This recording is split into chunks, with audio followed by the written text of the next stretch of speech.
Fear thoughts, begone. Heavenletter number 5805. October 16, 2016. I, God, ask myself, whose thoughts do I hear? Are these your thoughts I hear rumbling through the world, such as, dear God, how I seem to be surrounded with obstacles, all these dragons that hold me back, further and more. It seems I can hardly hold my own, let alone move forward. I am so tired of frustration. All that you say, God, do I prevent your words from sinking into me? I can't believe that life is supposed to be so thwarting.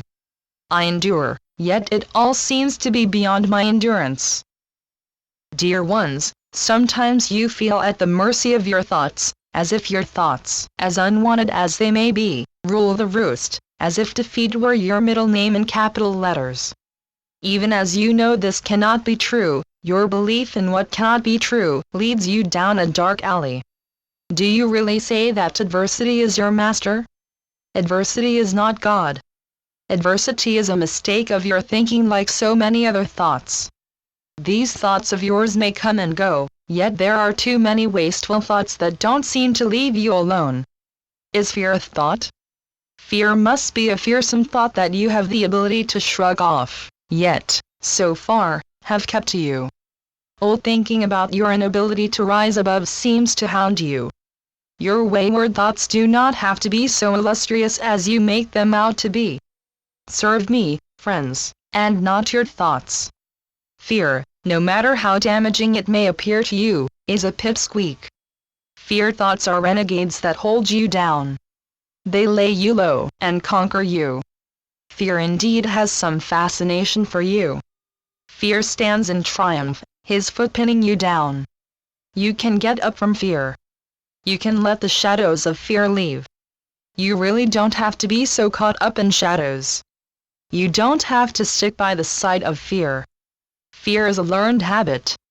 Fear is like opium to you. It is one of those love-hate relationships.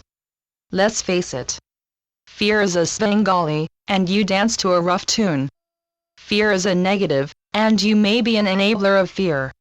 Fear has not kidnapped you, nor is fear some kind of good old friend that has stood by you. Fear bullies you. Fear holds you captive.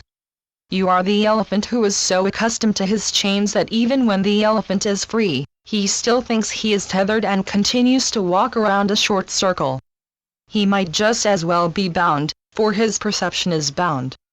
Your question has to be, not how to knock down fear, but more of a question about turning away from fear and dropping off the masquerade that fear somehow befriends you. Fear may well have you under its thumb, yet you can get up any time you want and walk away. Have you not gone through fear's shenanigans enough? You don't even have to oust fear. You simply have to say, sayonara, and walk away from the tall shadows of fear. You don't have to stand there, a-tremble at fear. Come, I will take you by the hand, and we shall simply leave this land of fear. No permission needed. Fear will never give you permission. Fear will intimidate you. No longer bow to acceptance of fear, no matter how fear may sneak in to hold you back. No longer have a duel with fear.